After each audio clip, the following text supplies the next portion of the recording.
الحمد لله رب العالمين وصلى الله على نبينا محمد وعلى آله وصحبه أجمعين. بینندگان عزیز و ارجمند، السلام علیکم و رحمت الله و برکاته. در این برنامه به حول و قوه الهی احادیث برگزیده ای رو از کتاب ریاض الصالحین تألیف امام نووی رحمت الله علیه رو در خدمت شما ترجمه و شرح خواهیم نمود.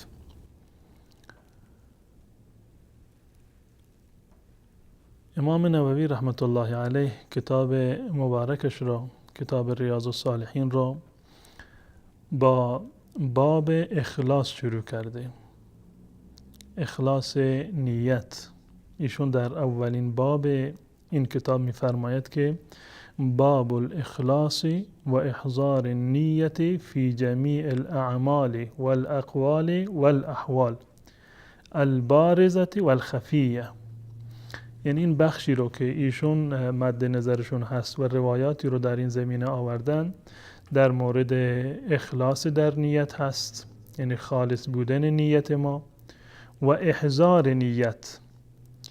احیانا انسان نیتش خالصانه هست، اما در هنگامی که مشغول عبادت هست، مشغول آن عمل هست، آن نیت خالصانه رو در ذهن ندارد. امام نووی رحمت الله علیه می‌فرمایند که این باب در مورد اخلاص نیت هست و همچنین احضار نیت در تمامی اعمال، در گفتار و کردار و در تمام حالتها البارزة والخفیه، هم اعمال ظاهری و هم اعمال باطنی. انسان مسلمان باید نیت را همیشه مد نظر داشته باشد، اخلاص نیت را، احضار نیت را، که این عمل را برای چه کسی انجام می‌دهد و در طول عمل و در تمام مدت زمانی که مشغول به عمل هست این نیت را در ذهن و خاطر خودش حاضر داشته باشد. امام نووی رحمت الله علیه در ابتدای این باب حدیث بسیار معروفی را آورده که سیدنا عمر رضی الله تعالی عنه روایتش کرده و یکی از احادیث بسیار مهم و اساسی هست.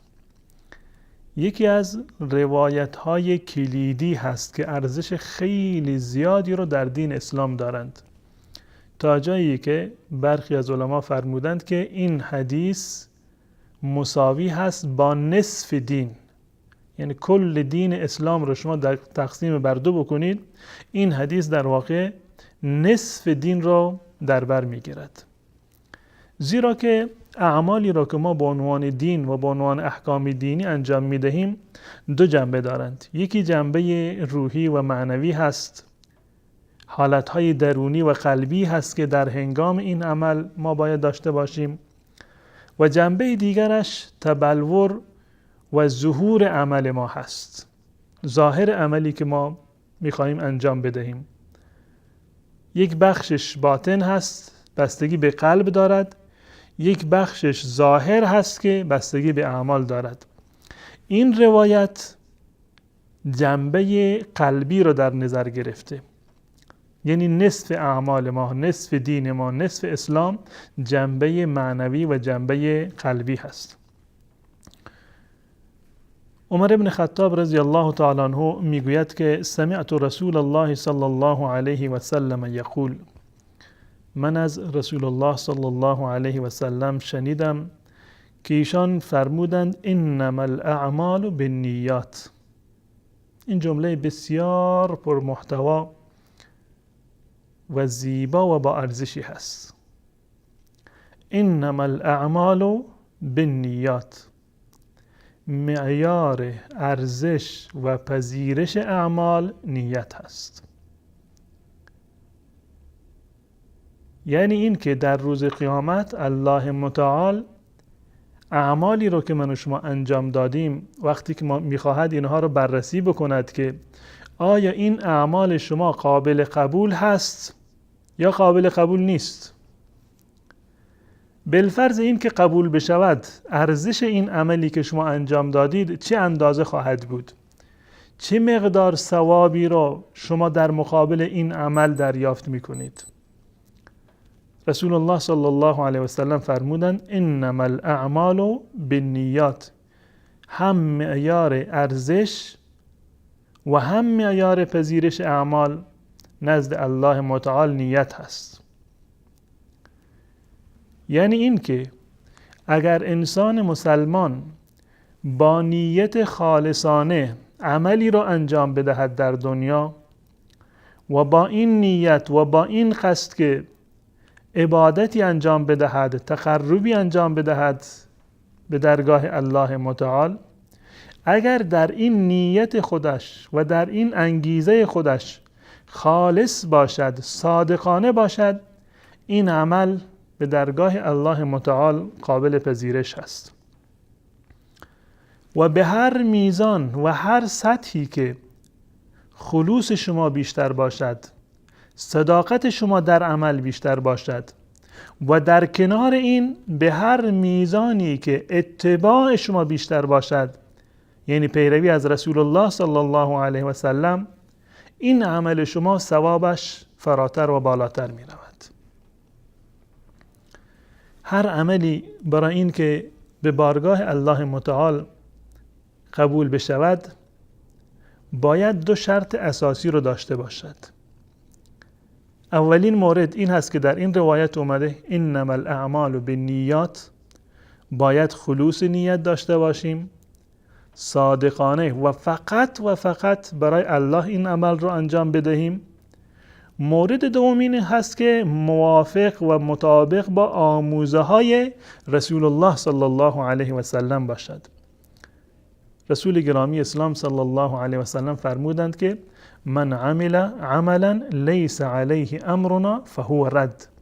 هر کس عمل عبادی رو انجام بدهد به منظور تقرب به بارگاه الله متعال، اما این عملش مورد تأیید ما نیست، این روش را و این سنت را و این طریقه عبادت را ما بیان نکردیم، برخلاف امر ما، برخلاف طریقه ما، برخلاف روش و سنت ما میخواد عبادتی را انجام بدهد و تقرب بجوید به بارگاه الله متعال، میفرماید که فهو رد، این عملش مردود هست. پس بنابراین از جنبه معنوی و روحانی و با توجه به اعمال قلب، این عمل باید خالصانه و مخلصانه برای الله متعال باشد و از نظر ظاهری اعمال این عمل باید دقیقاً مطابق با سنت رسول الله صلی الله علیه و سلم باشد. هر اندازه که نیت شما خلل داشته باشد و نقص داشته باشد، عبادت شما ناقص هست. و هر اندازه که در این عبادت شما بدعت داشته باشید، برخلاف سنت این رو انجام بدهید، به همان اندازه عبادت شما خلل دارد و ناقص هست. عبادت کامل آن هست که هم از نظر ظاهری خالصانه باشد، یعنی مطابق با سنت رسول الله صلی الله علیه و سلم باشد، و هم از نظر باطنی فقط و فقط باید برای رضای الله متعال باشد. انما الاعمال بالنیات. و در ادامه می‌فرمایند که و انما لكل امرئ ما نوى، و انما لكل امرئ ما نوى، به هر فردی همان چیزی میرسد که مقصودش بوده. برخی از علما معتقدند که این دوتا جمله یکی هستند از نظر معنی و محتوا. انما الاعمال بالنیات یک جمله و جمله بعدیش و انما لكل امرئ ما نوى. بسیاری از علما معتقد هستند که اینا جمله دوم تأکیدی هست برای جمله اول، انما الاعمال بالنیات و انما لكل امرئ ما نوى. اما زمانی که ما دقیق نگاه میکنیم به این روایت و گفتار رسول الله صلی الله علیه و سلم، میبینیم که این دوتا جمله با همدیگر تفاوت دارند. جمله اول یک قاعده و یک اصل را برای ما تبیین کرده، انما الاعمال بالنیات، معیار ارزش و پذیرش اعمال در بارگاه الهی نیت هست. به هر میزان که نیت شما خالصانه باشد، به همان اندازه عمل شما نزد الله متعال ارزش دارد و مورد پذیرش و قبولیت قرار می گیرد. در جمله بعدی رسول الله صلی الله علیه و سلم نتیجه را بیان می فرمایند و انما لکل امرئ ما نوی. در مرحله اول می فرماید که معیار پذیرش نیت هست. در مرحله بعدی می فرماید که به هر کسی همان چیزی می رسد که مد نظرش بوده. پس بنابراین جمله اول اصل و قاعده رو بیان کرده و جمله دوم در اینجا رسول الله صلی الله علیه و سلم نتیجه این قاعده و این اصل رو برای ما بیان فرمودند. بعد از این رسول الله صلی الله علیه و سلم که این قاعده رو بیان فرمودند و نتیجهش را بیان فرمودند، این اصل و این قاعده را با یک مثال بسیار واضح و آشکار تبیین فرمودند، کاملا واضح و آشکار باشد.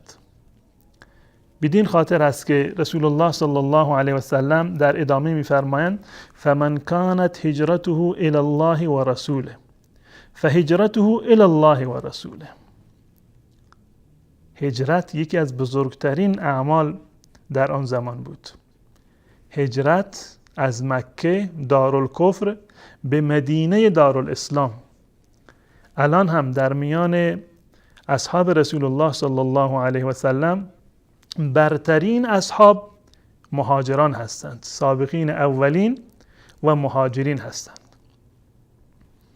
این عمل بسیار با ارزش را رسول الله صلی الله علیه و سلم به عنوان یک مثال معرفی فرمودند، بیان کردند و این اصل نیت را بر این مثال تطبیق دادند. فرمودند که فمن کانت هجرته الی الله و رسوله، هر کسی که هجرتش بر مبنای رضایت الله و پیروی از رسول الله صلی الله علیه و سلم باشد، نتیجه چی هست؟ فهجرته الی الله و رسوله. هجرتش واقعا و حقیقتا هم قابل قبول هست. این انسان مهاجر الی الله و الی رسول الله هست. هر کسی که با نیت رسیدن و نیل به رضایت الله و عمل بر دستور رسول الله صلی الله علیه و سلم هجرت کرده باشد، نتیجهش این هست که این انسان می شود مهاجر الی الله و الی الرسول و هجرتش به درگاه الله متعال قابل قبول هست. هم پذیرش می شود و هم ارزش دارد. مهاجرین اولین، سابقین و پیشگامان مهاجرین و انصار، بدین خاطر هست که عملشون ارزش داشته. بعد از این رسول الله صلی الله علیه و سلم در ادامه توضیح این مثال می‌فرمایند که و من کانت هجرته لدنیا یصیبها، هر کسی که هجرتش به منظور دستیابی به دنیا باشد، هر کسی برای رسیدن به دنیا هجرت بکند، هر کسی هدف و انگیزهش کسب و کار باشد، بدین خاطر هجرت بکند. و در ادامه می‌فرمایند او امرأة ینکحها، یا این که انگیزه هجرتش ازدواج با یک زنی باشد. رسول الله صلی الله علیه و سلم فرمودند فهجرته الی ما هاجر الیه، هجرتش به طرف همون چیزی هست که خودش خواسته. چه زیبا می‌فرمایند رسول الله صلی الله علیه و سلم. هجرت را که یکی از برترین اعمال هست، رسول الله صلی الله علیه و سلم سه انگیزه را برایش معرفی کردند. هجرت به طرف الله و رسول، یعنی هجرتی که خالصانه هست، نیت انسان صادق هست و خالص هست. این نوع هجرت قابل قبول هست، ارزش دارد. و این نوع مهاجرانی هستند که ارزش دارند. مهاجر الی الله و الی الرسول هستند. انگیزه دوم هجرت دستیابی به مال دنیا. به طور مثال فرض بکنیم که یک فردی در مکه بازارش کساد شده، گفتند که در مدینه بازار خوبی هست. فقط و فقط صرفاً به خاطر این که برای بازاریابی برود، برای این برود که کالا و اسباب و وسایلش را در بازار مدینه بفروشد، بدین خاطر هجرت کرده. و من کانت هجرته لدنیا یصیبها، برای دستیابی به دنیا باشد. انگیزه دوم. انگیزه سوم یا این که برای ازدواج هجرت کرده باشد، نه به خاطر الله و رسول هست، نه به خاطر مال دنیا هست، بلکه به خاطر ازدواج با یک فردی باشد. صرفاً میخواهد که با یک زنی ازدواج بکند که موردش رو داشتیم در زمان رسول الله صلی الله علیه و سلم. بدین خاطر هجرت کرده. رسول الله صلی الله علیه و سلم فرمودند که هجرت اولی قابل قبول هست، این واقعاً مهاجر الی الله و الی الرسول شمرده می شود. این هجرت دوم که به خاطر دنیا بوده، خب برای کسب و کار رفته، برای رضای الله نرفته، پس بنابراین به این فرد ما نمیتونیم بگیم مهاجر. این فردی که برای ازدواج هجرت کرده، این هم در واقع مهاجر الی المرأه هست، یعنی به خاطر یک زن هجرت کرده، نه به خاطر الله و رسول الله صلی الله علیه و سلم. پس بنابراین برمیگردیم به اصل قاعده ای که رسول الله صلی الله علیه و سلم برای ما در اینجا بیان کردند و فرمودند که انما الاعمال بالنیات، معیار ارزش و پذیرش اعمال در درگاه و بارگاه الهی نیت هست. به هر میزانی که نیت شما خالصانه باشد، صرفاً فلان عمل را برای الله متعال انجام بدهید، این نزد الله متعال به همان سطح و در همان اندازه قابل قبول هست و ارزش و ثوابی رو الله متعال انشاءالله در روز قیامت به شما عنایت خواهد کرد.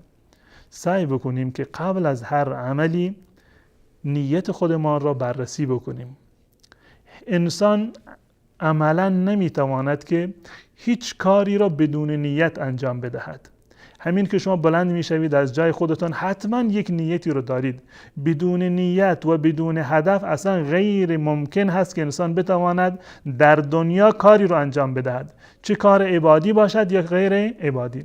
پس بنابراین سعی بکنیم که اعمالی را که انجام میدهیم قبل از این که وارد عمل بشویم نیت خودمان را تصحیح بکنیم، نیت خودمان را خالصانه بکنیم، پیرایه هایی را که در این زمینه وجود دارد اونها را کنار بزنیم و فقط تمامی اعمال عبادی خودمان را برای الله متعال انجام بدهیم و فقط طبق سنت رسول الله صلی الله علیه و سلم. هرچند که ما خالصانه تر باشیم، نیت های ما پاک تر باشد و بیشتر متبع و پیرو رسول الله صلی الله علیه و سلم باشیم، به همان اندازه هم خودمان ارزش پیدا می کنیم و هم اعمال ما در بارگاه الله متعال قابل پذیرش و قابل ارزش خواهد بود. تا برنامه دیگر شما را به الله متعال می سپارم و السلام علیکم و رحمت الله و برکاته.